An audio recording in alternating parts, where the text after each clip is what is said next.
새벽에 주시는 하나님 말씀, 새벽 날개를 찾아주신 여러분 진심으로 환영하고 축복합니다. 오늘도 우리에게 새날을 허락해 주신 하나님께서 새로운 은혜 주실 것을 또 기대하시면서 오늘은 시편 43편 말씀 함께 나누겠습니다. 1절부터 5절까지 말씀을 제가 읽어보겠습니다. 하나님이여 나를 판단하시되 경건하지 아니한 나라에 대하여 내 송사를 변호하시며 간사하고 불의한 자에게서 나를 건지소서. 주는 나의 힘이 되신 하나님이시거늘 어찌하여 나를 버리셨나이까. 내가 어찌하여 원수의 억압으로 말미암아 슬프게 다니나이까.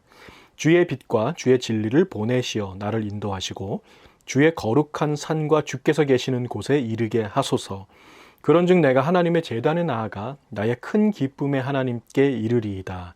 하나님이여 나의 하나님이여 내가 수금으로 주를 찬양하리이다. 내 영혼아 내가 어찌하여 낙심하며 어찌하여 내 속에서 불안해하는가. 너는 하나님께 소망을 두라. 그가 나타나 도우심으로 말미암아 내 하나님을 여전히 찬송하리로다. 아멘. 저희 집에서는요, 문제가 생기면 무조건 아빠를 호출합니다. 벌레가 있어도 아빠를 부르고, 옆집에서 누가 찾아와서 문을 두드려도 아빠부터 부르고, 어떤 문제가 생기든지 다 저를 찾아요. 며칠 전부터 저희 집 화장실 변기에 문제가 좀 생겼습니다. 물탱크에 물이 차오르지가 않는 거예요.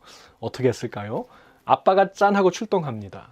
파트를 사서 물탱크 안에 있는 파트를 다 뜯어내고 새 것으로 다 교체를 했습니다. 그랬더니 이제는 완벽하게 작동이 잘 됩니다. 역시 우리 아빠가 최고야. 아빠는 못하는 게 없어. 아빠는 슈퍼맨이야.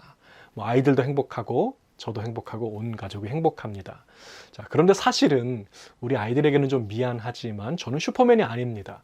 저는 제가 할 수 있는 일보다 할 수 없는 일이 훨씬 더 많다는 것을 잘 알고 있습니다. 인생을 살면서 나 혼자만의 힘으로는 도저히 해결할 수 없는 문제들이 얼마나 많아요. 그럴 때 우리는 도움이 필요합니다.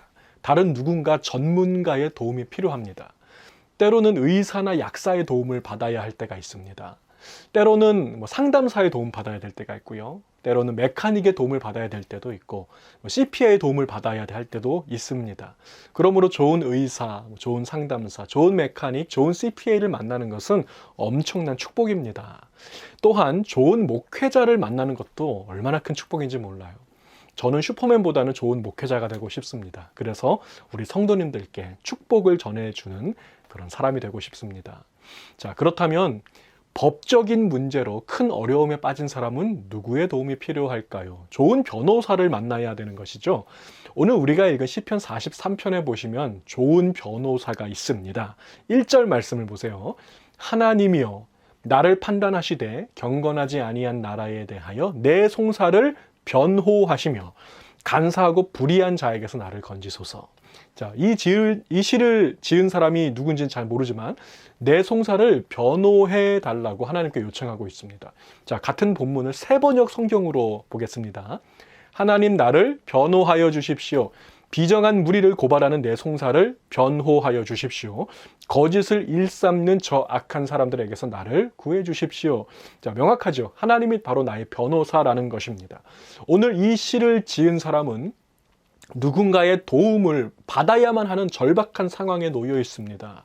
얼마나 안타까운 상황이냐면요. 자, 누군가가 그를 거짓으로 모함해서 곤경에 빠뜨렸어요.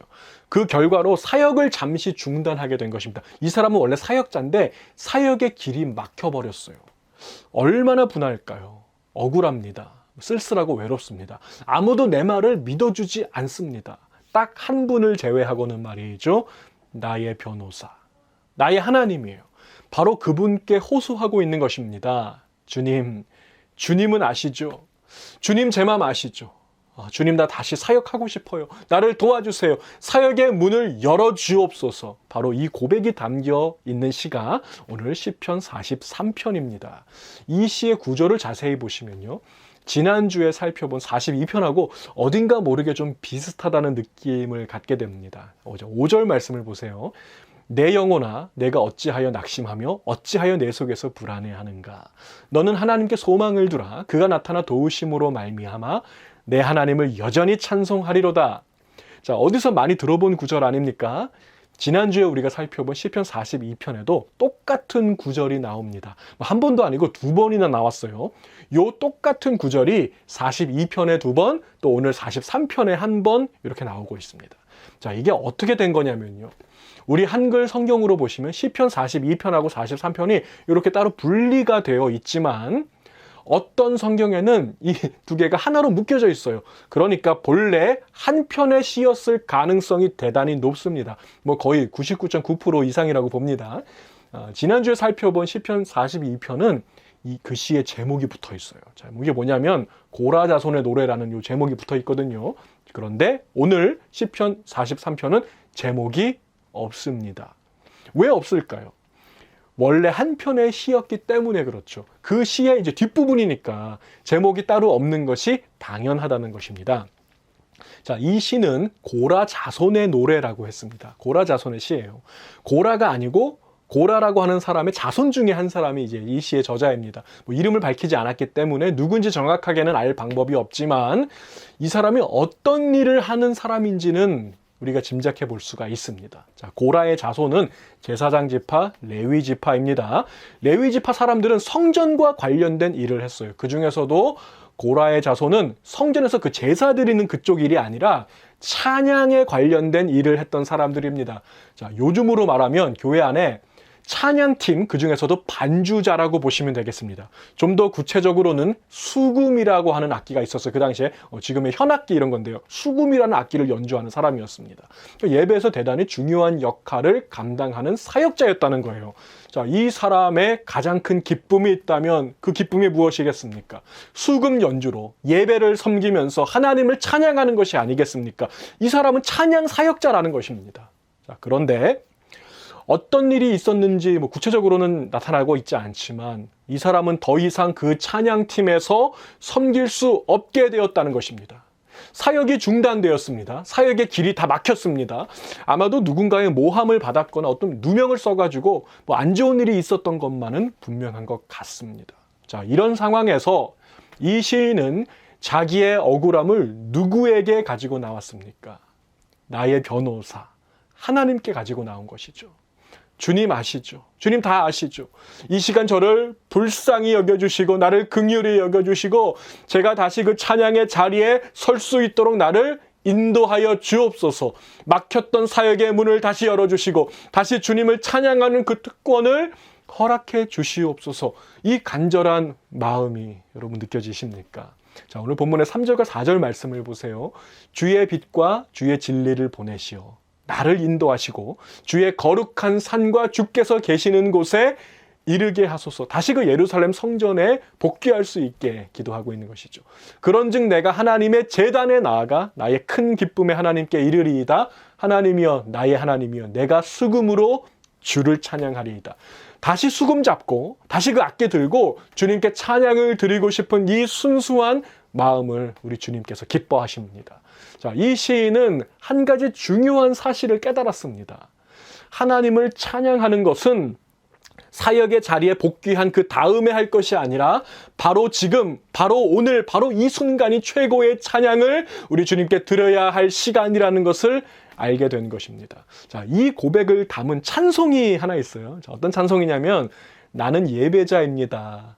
많은 분들이 아시는 찬송일 수 있을 것 같은데요. 제가 가사를 한번 읽어보겠습니다. 나는 하나님을 예배하는 예배자입니다. 내가 서 있는 곳 어디서나 하나님을 예배합니다. 내 영혼 거룩한 은혜를 향하여 내 마음 완전한 하나님 향하여 이곳에서 바로 이 시간 하나님을 예배합니다. 여러분, 찬양은 내가 서 있는 곳 어디서나 드릴 수 있습니다. 성전의 화려한 무대가 아니라 광야의 땅끝에서도 사막 한가운데서도 그 어딘가에서도 우리는 주님의 크심을 찬양할 수 있습니다. 자, 이 시인은 그가 있었던 바로 그 자리에서 찬송을 부르기 시작했습니다. 그것이 오늘 5절 말씀입니다. 내 영혼아, 내가 어찌하여 낙심하며 어찌하여 내 속에서 불안해하는가? 너는 하나님께 소망을 두라. 그가 나타나 도우심으로 말미암아 내 하나님을 여전히 찬송하리로다. 아멘. 자, 그의 찬송은 이미 시작되었습니다. 또 한 가지 시작된 것이 있습니다. 하나님의 도우심이 시작되었으며 우리의 백전백승 변호사가 일하기 시작했다는 것을 믿으시기 바랍니다. 하나님께 소망을 두는 바로 그 순간 역전의 기적은 이미 시작된 것입니다. 주 안에서 사랑하는 우리 성도 여러분, 길이 막혔다고 느껴지시는 분이 계십니까? 문이 닫혀버렸다고 느껴지시는 분이 계십니까? 사역의 길이 막혔다고 느껴지시는 분이 계십니까? 문제가 생기면 아빠를 호출하세요. 하늘 아버지께 소망을 두세요. 주님의 이름을 부르세요. 그가 나타나 도우실 것입니다. 낙심 대신에 찬송을 시작해 보세요. 지금 여러분의 찬송 소리로 주님을 깨우시기 바랍니다. 우리의 백전백승 변호사가 일하기 시작하실 것이며 바로 그 순간 역전의 기적이 시작될 것입니다. 기도하시겠습니다. 사랑과 은혜가 풍성하신 하나님 감사합니다.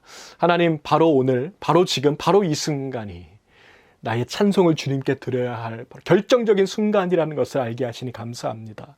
하나님께서 일하시는 것은 바로 우리가 찬양하기 시작할 때, 주님께 감사를 드리기 시작할 때 일하신다는 것을 깨닫고 오늘 하루도 찬송 가득한 우리의 삶이 되도록 인도하여 주시옵소서.